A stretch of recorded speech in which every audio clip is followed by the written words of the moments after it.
What happens if you have more investors than your deal needs? Well, there's two different angles here that you can think about. One is let's say you're raising $5 million, a million, two, three, five, it doesn't make any difference. Let's say it's 5 million.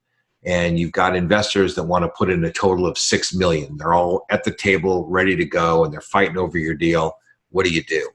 There's a couple of choices. First of all, this assumes that you only need 5 million and you don't have the ability to go higher. So let's assume that you need the 5 million because you're buying a building and that's what the building requires, etc.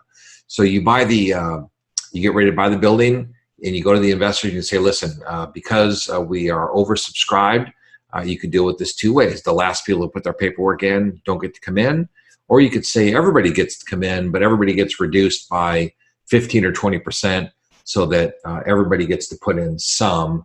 And that's what happens. So if everybody goes down by 15 or 20%, then instead of having 6 million, you go down to 5 million, and now everybody can come into the deal and they're all pro rata the way they were before.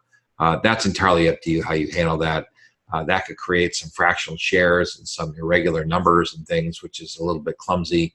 Not so much for the accountants or for the bookkeepers that are keeping track of the paperwork, but just for you to kind of know what's going on. So that's one way of dealing with the problem. Here's the second thing, and I think this is really at the heart of this question.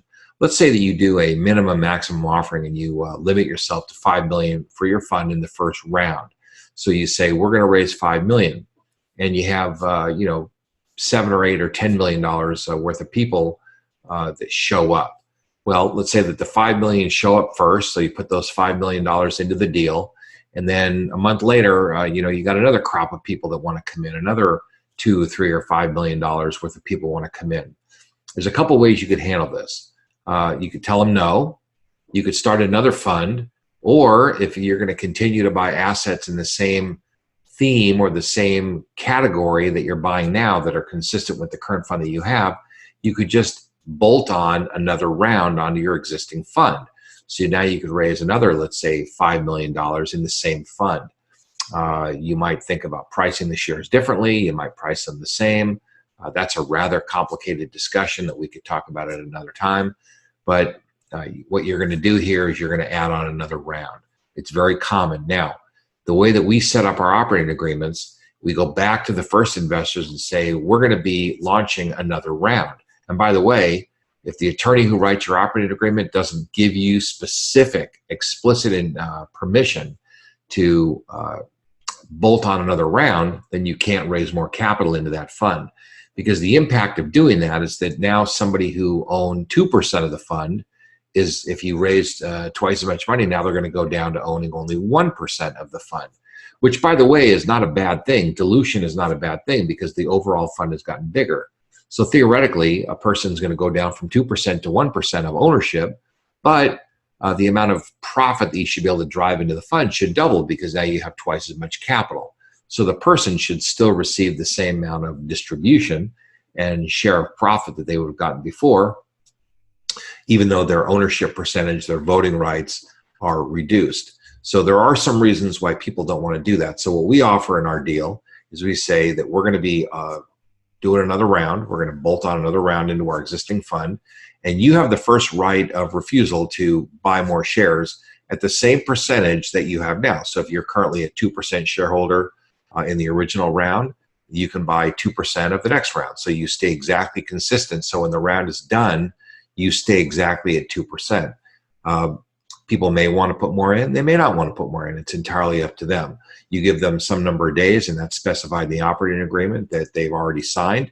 And when those number of days pass, then you can go out to the next round of investors that have been knocking on your door waiting to put more money into your fund. And you can go start to collect the money from them and move on with your second round. A second round is not nearly as complicated as setting up the entire fund because you don't need to set up a new operating agreement. You don't need to set up all new structures. Everything is already in place. What you need to do is set up the private placement, though, because the word place means sell, so you need to privately sell more shares of stock. So you're going to issue more shares, sell more shares, and put those new shares into the marketplace. So, there still needs to be the same attorney, and somebody needs to supervise this just like before. In your first round, you need to have it all supervised and organized the way that you did before. And of course, I'm not an attorney, so I just provide the business advice on all this stuff. But the attorney needs to put all these things together for you. And once you've done that, then you can take in more capital, and you can keep doing additional rounds, and you can continue to grow your fund.